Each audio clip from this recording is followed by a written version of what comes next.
In the Caribbean, coral reefs, vital ecosystems that protect our shores, sustain marine life, and support local economies, are disappearing fast. But there's hope. A solution is taking shape. One that starts with a simple box on land.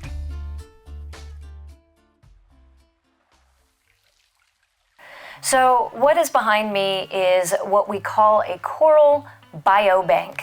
So the idea of a biobank is that we bring in various genetics of representatives of corals from the ocean, and they get to live here for an indefinite period of time.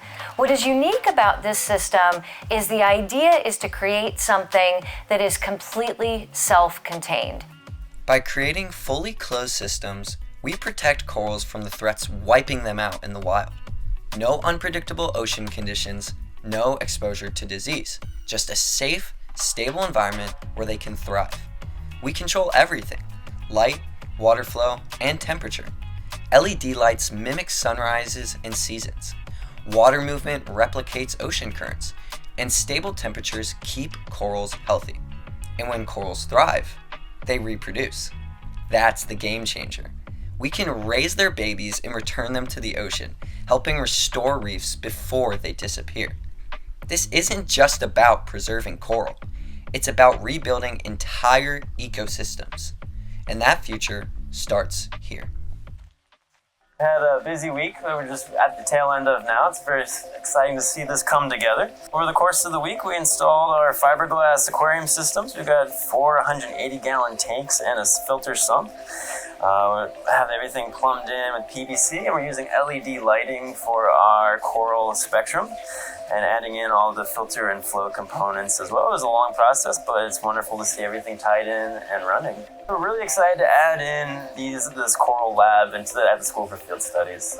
SFS focuses a lot on study abroad education and marine resource studies with students, and adding in these components allows us to do hands-on coral work with research and restoration. And particularly in this lab, we're looking at the possibilities of biobanking endangered coral species, especially in the faces of bleaching and disease events, and also the opportunity to study corals' thermal tolerances and their adaptations to climate change over time. This week, we helped build a closed looping system for the School for Field Studies. A closed looping system has more control of variables than an open flow system does. We plumbed the systems with PVC pipe.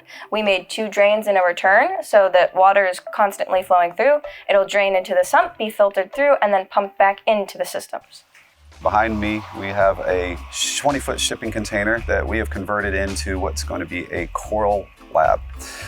Fully insulated, air-conditioned, electrified, and the coolest part is this is going to be completely off-grid on solar power. So we have a field of solar arrays, we have batteries, we have inverters, and it's all going to be used to power the pumps and electricity and lights to keep these little baby corals growing. So you can take a unit like this and put it anywhere in the world, and it doesn't have to be tied to somewhere that might have energy independence and be able to start growing coral somewhere else in the world. That allows this to be put on a ship, transported all together, and set up on site wherever it may land. And these systems don't have to be in a shipping container. There are many ways to create a stable, controlled environment for corals, and they're versatile. These systems can serve as biobanks, preserving coral for the future, but they also open the door to a wide range of restoration efforts. Whether in a shipping container, a lab, or any controlled space, they create new possibilities for protecting and restoring our reefs. I'm asked often if the situation of coral in the ocean is just so dire that we can't do anything about it. What we have provided in this space is a self-contained, plug-and-play area that can go anywhere into the most remote location to help local stakeholders take the ocean back, take coral back, and make a difference.